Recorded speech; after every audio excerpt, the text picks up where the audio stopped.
Traction control has long been an issue in Formula One racing. In one form or another, traction control helps to get the power to the ground without unnecessary wheel spin. If a wheel spins through too much power being applied, traction is lost, and so is speed, and controlled speed wins races. Computerized forms of traction control can override the amount of power getting to the spinning wheel, and therefore make the vehicle more competitive without driver input. The FIA announced several years ago that traction control would be banned from the 2008 season. Champion driver Michael Schumacher responded at the time. So I don't see that I should, or any good driver should take the advantage by a big amount.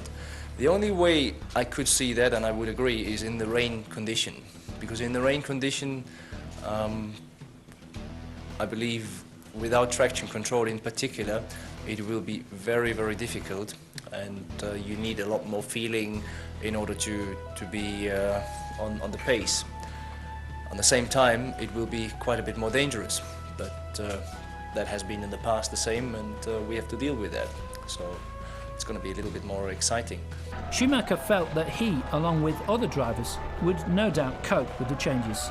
For me, I prefer the one where you have all the technical possibilities, because I don't like to take compromises in the race car. I like to make a race car as fast as possible, and all the electronics have helped that. But obviously that's the same for everyone, and if that changes, then it's again the same for everyone. I've dealt with the other system before, so I will deal with them as they come. As the 2008 season was approaching, Lewis Hamilton also said the removal of electronic aids would put more emphasis on driving skills. The electronic aids, it hasn't completely been taken away, but we've obviously not got traction control. But it's just then down to your natural ability, being able to manage your tyres in a certain way, being able to have a very, very smooth, progressive right foot, and being able to really exploit that throughout the corners and out of corners and everything like that. You know, a lot of people from my GP2 season with no traction control, people just boot it and light up the wheels, overheat the tyres, and so there's a real skill and knack to it.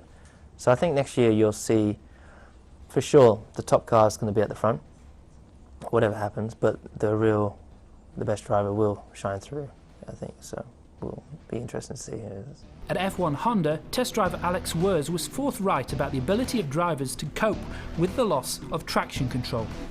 But no one should expect that we are drifting like rally cars, because a Formula One car is just fundamentally designed to have a lot of grip on a very narrow slip angle, so you will not have big sideways movements. Though some drivers thought that the new restriction on electronic aids was going to be demanding. The banning of traction control is going to have an effect mostly in the sort of unexpected difficult situations. For example, a starting procedure, or maybe when you're battling and overtaking, and especially in the wet. That's going to be very, very difficult. The wet, I think there's even going to be some concerns about safety on the quicker tracks, because without traction control it's quite challenging. Nico Rosberg saw it as a return to the old days, where the driver didn't rely on technology to control the car. Traction control will make the importance of the driver rise up, so you can make a bit more of a difference, especially in the wet, probably.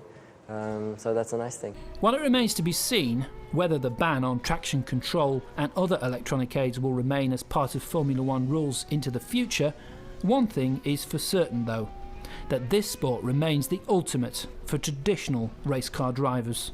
Trying to control that much horsepower and a car which is quite delicate without traction control puts a lot more back in the hands of the drivers. But these are professionals, they're well-paid professionals, they go out there with a passion to win, and they have to show what they can do without traction control. There's been a lot of discussion about it, but I think my personal view is get out there, drive the car, show what you can do, and it's about your talent as a driver.